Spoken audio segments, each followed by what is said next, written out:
जय Shri Radhe Krishna. I hope आप सब लोग बहुत अच्छे होंगे। चलिए भक्ति योग की चर्चा को आगे बढ़ाएंगे कि श्री कृष्ण क्या कहते हैं भक्ति योग में। तो यहाँ पर श्री कृष्ण बता रहे हैं कि किस तरीके से उनकी भक्ति करनी चाहिए। यहाँ पर श्री कृष्ण ने स्वयं बताया है कि भक्ति की विधि क्या है, क्या किस तरीके से। पहली बात तो भगवान ने यहाँ पर कहा कि दोनों मार्गों में सगुण भक्ति का मार्ग श्रेष्ठ है।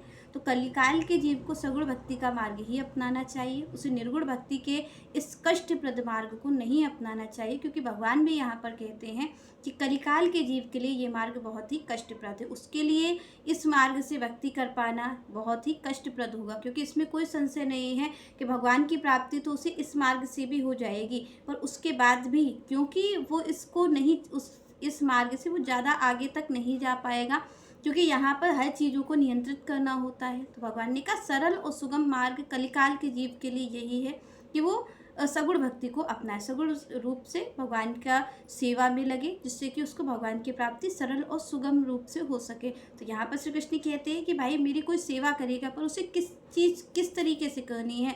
तो यहाँ पर विधि बताते हैं। भगवान जानते हैं कि भाई भगवान यहाँ पर खुद ही कहते हैं कि किस में किस तरीके की कैपेसिटी है। भगवान ने कहा कि सबसे पहले आपको और हमें क्या करना है, अपनी ओर देखना है।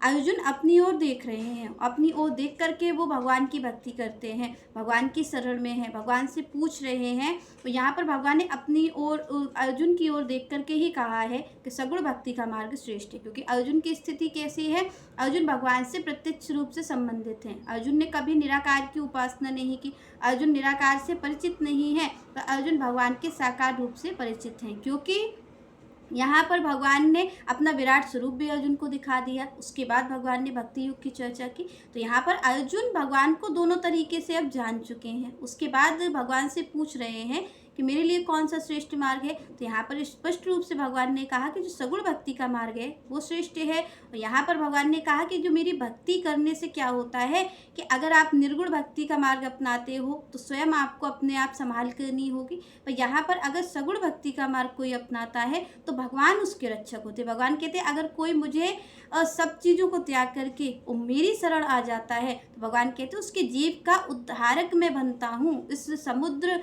जो है आपका भव सागर जो है, भगवान कहते हैं उससे मैं उबार लेता हूँ, मैं उससे उस अपने भक्त को उबार लेता हूँ।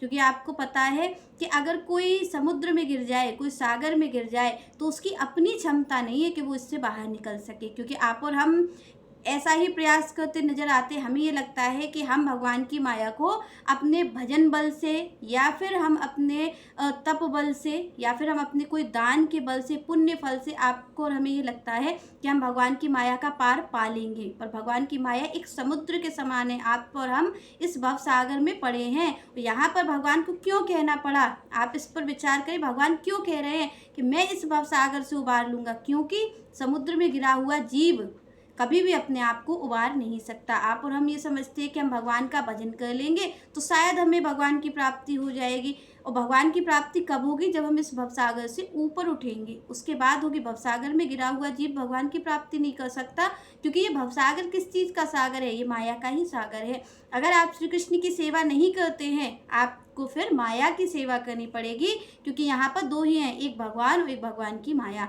अगर आप और हम भगवान की सेवा में नहीं लगेंगे, जैसा कि श्री कृष्ण कह रहे हैं, तो हमें फिर भगवान की माया की सेवा करनी पड़ेगी। तो यहाँ पर श्री कृष्ण ने कहा कि अगर कोई मेरी सेवा करता है तो मैं उसे इस भवसागर से निकाल लूँगा। यहाँ पर आप और हमें एक चीज़ स्पष्ट जान लेनी चाहिए कि आपको और हमें अगर कोई इससे पार कर सकता है, इस माया से, इस सुख दुख के द्वंद्व से अगर कोई आपको उबार सकता है तो वो स्वयं श्री कृष्ण है, कोई और चीज़ नहीं। आप और हमें लगता है कि हम अपने भजन बल से भगवान को पा लेंगे। भगवान को पाया किसी भी तरीके नहीं जा सकता, क्योंकि अगर यहाँ पर श्री कृष्ण को भजन से पाया जा सकता तो फिर भगवान ये नहीं कहते कि मैं उद्धारक बनता हूँ। भगवान ने क्या कहा कि मैं अपने भक्त के लिए स्वयं इस भवसागर से उबारने वाला उद्धारक मैं बनता हूँ, मैं उसे निकाल लेता हूँ हाथ पकड़ के इस भवसागर से। अगर आपकी हमारी क्षमता भजन में होती तो भगवान कहते कि भाई सगुण भक्ति का मार्ग अगर कोई भजन करे तो मुझे पा सकता है, पर भगवान ने कहा इसका उद्धारक मैं बनूंगा। तो आप और हम तो एक क्रिया करते हैं, जो श्री कृष्ण ने मार्ग बताया है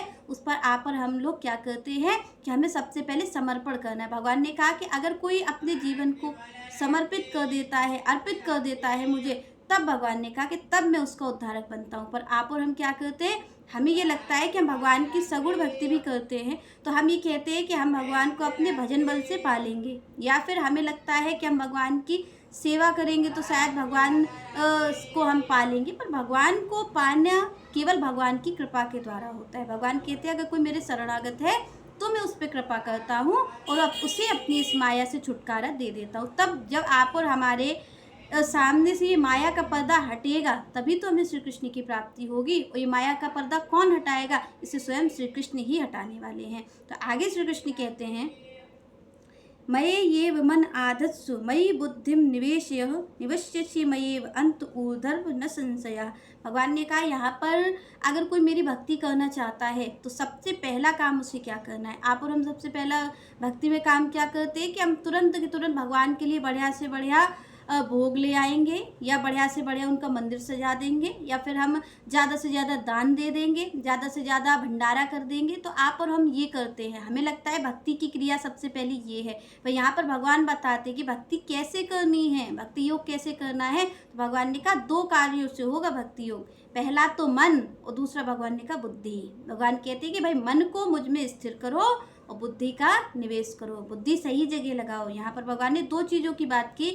यहाँ पर श्री कृष्ण नहीं कहते कि घर छोड़ देना, यहाँ पर श्री कृष्ण नहीं कहते कि परिवार छोड़ देना, नहीं कह रहे कि कार्य छोड़ देना कोई। यहाँ पर श्री कृष्ण ने केवल 2 बात की।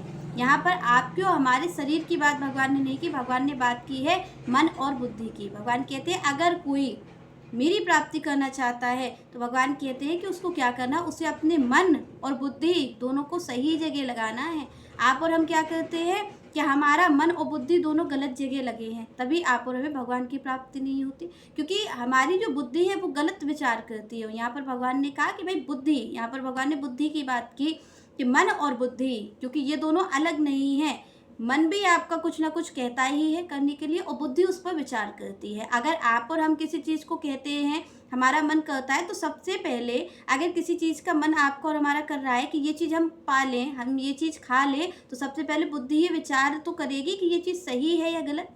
क्योंकि आप और हमारा मन तो कुछ भी कर सकता है, पर बुद्धि विचार करती है। बुद्धि कहती है भाई कि हमें ये चीज़ खाने लायक है या नहीं, ये हमारे लिए अच्छी है या नहीं। आप और हम देखते हैं कि कभी अगर हमें किसी चीज़ से हम ग्रस्त हो जाते हैं, कोई बीमारी हो जाती है, तो हमारा मन तो कहता है कि हम इसी चीज़ को पाएंगे, मन तो ये कह रहा है ना कि हम गलत चीज़ को पाएंगे, पर हम इस चीज़ का विचार करते हैं कि ये चीज़ हमारे लिए लाभदायक है या दिक्कत का कारण बनेगी। अगर दिक्कत का कारण बनती है तो हम उस चीज़ को नहीं खाते, क्योंकि हमारी बीमारी और बढ़ जाने वाली है। तो यहाँ पर श्री कृष्ण ने कहा भाई मन और बुद्धि को सही जगह लगाओ, आप विचार करो। और ये विचार करने की क्षमता कहाँ से आती है? ये आती है आपको केवल बुद्धि से काम नहीं, जब विवेक आपको मिलता है। विवेक कहाँ से मिलता है? वो मिलता है सत्संग से, संतों की कृपा से। जब ये विवेक की प्राप्ति होती है, बुद्धि का सही लगना क्या है? विवेक का जागृत हो जाना, क्योंकि बुद्धि तो आप और हम सब में ही मिली हुई है। मन और बुद्धि भगवान ने कहा भाई सही जगह लगाओ, इसको निवेश करो। इसका मतलब भगवान क्या कह रहे हैं कि अपनी बुद्धि को विवेक अनुसार चलाओ, गलत चीज़ों को मत अपना लो। तो यहाँ पर श्री कृष्ण ने क्या कहा कि भाई बुद्धि को सही जगह लगाओ, बुद्धि और मन 2 का निवेश करो, मन को स्थिर करो और बुद्धि को सही जगह लगाओ। सही जगह लगाना मतलब सत्संग में विवेक जागृत होता है, तब व्यक्ति सही विचार कर पाता है, तब भगवान की भक्ति उत्पन्न हो पाती है। जब संत देते हैं सही विचार, तो आपको हमें सबसे पहले क्या करना है कि हमें अपनी बुद्धि को सही जगह लगाना है, क्योंकि बुद्धि कोई भी चीज़ को सही मान लेती है। इसलिए कहा गया है कि बिनु सत्संग विवेक ना होई। तो यहाँ पर इसीलिए कहा कि भाई बिना सत्संग के विवेक जागृत नहीं होगा। जिस बुद्धि की बात भगवान कह रहे हैं ना कि निवेश करो, वो वहीं पर कहा गया है कि भाई संतों को चरणों में अपनी बुद्धि को रख दो। तो यहाँ पर संत ही बात बनाते हैं, संत ही बना सकते हैं। तभी भगवान ने कहा भाई मन और बुद्धि को सही जगह लगाओ, इसका निवेश करो, तब तुम क्या होगा? भगवान कहते तब तुम मुझ में सदैव वास करोगे और मेरी भक्ति तुम्हें प्राप्त हो सकेगी। चलिए नेक्स्ट चर्चा हम नेक्स्ट वीडियो में करेंगे। तब तक के लिए जय श्री राधे, जय श्री कृष्ण।